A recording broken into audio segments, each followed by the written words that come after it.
शिवाय। आपने महादेव जी के अनेक व्रतों और अनुष्ठानों के बारे में अवश्य सुना होगा, परंतु महादेव जी के कुछ ऐसे विशेष व्रत भी हैं जिनका उल्लेख आमतौर पर नहीं किया जाता और जिनकी जानकारी बहुत कम लोगों को होती है। भगवान भोलेनाथ के व्रत यदि श्रद्धा, विश्वास और पूरी विधि विधान से किए जाएं, तो भोलेनाथ अत्यंत शीघ्र प्रसन्न होते हैं। भोलेनाथ के व्रत न केवल हमारे जीवन के दुख और कष्टों को दूर करते हैं, बल्कि वे भक्तों को सुख, शांति और समृद्धि का वरदान भी प्रदान करते हैं। जो भी भक्त सच्चे मन से भगवान शिव के व्रतों का पालन करता है, उस पर भगवान शिव अपनी विशेष कृपा बरसाते हैं। ऐसे भक्त की सभी मनोकामनाएं पूर्ण होती है और जीवन में आने वाली बाधाएं स्वयं ही दूर हो जाती है।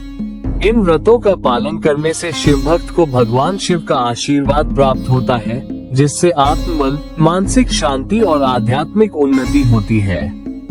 आज हम आपको भगवान भोलेनाथ के ऐसे ही एक विशेष व्रत की जानकारी देने जा रहे हैं, जिसके महत्व को समझकर और विधिवत पालन करके आप भी भगवान शिव की कृपा के पात्र बन सकते हैं।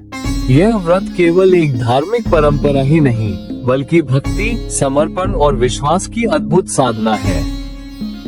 इस दुर्लभ व्रत को भाखरिया सोमवार व्रत कहते हैं। आइए अब भाखरिया सोमवार व्रत की कथा सुनते हैं। एक गांव था। उस गांव में राम शर्मा नामक एक ब्राह्मण रहता था।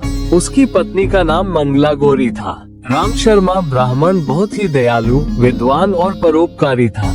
उसकी पत्नी भी सुशील और सदाचारी थी। वो अपने पति की बहुत ही सेवा करती थी। पति जो कुछ भी भिक्षा में लाता, उसमें से भी थोड़ा बहुत दान करती। वे रोज किसी भूखे आदमी को खिलाकर ही खाते थे। कई बार तो इन दोनों पति पत्नी को भूखा भी रहना पड़ता था।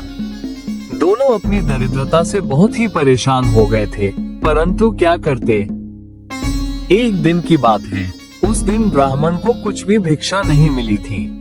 इसमें ब्राह्मण और उसकी पत्नी दोनों परेशान हो गए कि आज क्या खाएंगे और भूखे आदमी को क्या खिलाएंगे। आखिर बहुत सोचकर उन्होंने महादेव जी की आराधना करने का निश्चय किया। ब्राह्मण ने भगवान भोलेनाथ की आराधना शुरू की। कुछ दिन बाद भगवान भोलेनाथ उनके घर सन्यासी का रूप लेकर आए और ब्राह्मण के सामने अपना भिक्षा पात्र रख खड़े हुए। ब्राह्मण थोड़ा शर्माया।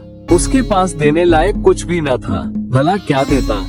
वो सन्यासी के पैरों में गिरकर अपनी गरीबी की बात कहते हुए रोने लगा।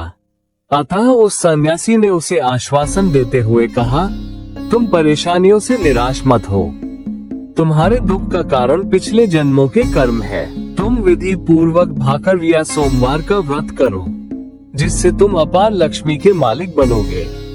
भगवान सदाशिव तुम पर प्रसन्न होंगे।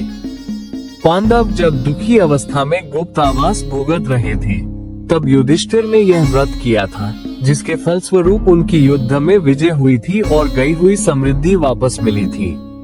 ब्राह्मण बोले, महाराज यह व्रत कैसे किया जाए ये समझाइए।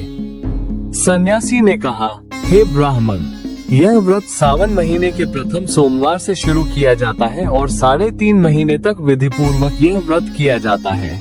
प्रत्येक सोमवार को प्रातःकाल जल्दी उठकर नहा धोकर महादेव जी का दिया किया जाए। फिर महादेव जी के मंदिर जाकर महादेव जी का पूजन करें और 3, 5 या 7 बिलीपत्र अर्पित किए जाए। भाखरिया सोमवार की कथा सुनने के बाद ही 1 जून अथवा एक समय भोजन करें। प्रत्येक सोमवार को 5 भाखरी बनाकर उसमें से 1 भगवान को नैवेद्य धरे, 2 भाखरी ब्राह्मण अथवा छोटे बच्चे को दे, शेष 2 भाखरी स्वयं के लिए प्रसाद हेतु रखें। भगवान को नैवेद्य चढ़ी भाखरी बाद में गाय को खिला दीजिए। कार्तिक महीने के शुक्ल पक्ष को 14 के दिन व्रत मनाएं। उस दिन महादेव जी को फल और मेवे चढ़ाकर चंदन, अबीर, गुलाल से भगवान का भक्ति पूर्वक पूजन कीजिए और यथाशक्ति दान भी दीजिए। इस प्रकार व्रत करने से स्त्रियां परम सौभाग्य प्राप्त करती हैं, निर्धन को धन मिलता है और अपनी मनोकामना पूर्ण होती है। ऐसा कहकर सन्यासी चले गए। सावन महीना आते ही ब्राह्मण ब्राह्मणी ने श्रद्धा पूर्वक भाखरिया सोमवार का व्रत शुरू किया। व्रत करने से दिन ब दिन उनकी हालत सुधरती गई। कार्तिक महीने के शुक्ल पक्ष को 14 के दिन उन्होंने व्रत मनाया। इस प्रकार भाखरिया व्रत से ब्राह्मण ब्राह्मणी कुछ ही समय में सुखी हो गए। उनके सारे सपने पूरे हो गए। कुछ समय बाद ब्राह्मणी ने देव समान पुत्र को जन्म दिया। हे भोलेनाथ, भाखरिया सोमवार के व्रत का फल जैसे ब्राह्मण ब्राह्मणी को मिला वैसे ही व्रत करने वाले और कथा सुनने वाले सबको मिले। भोलेनाथ की कृपा से आपके जीवन में खुशियों का संचार हो और आपकी सभी मनोकामनाएं पूर्ण हो।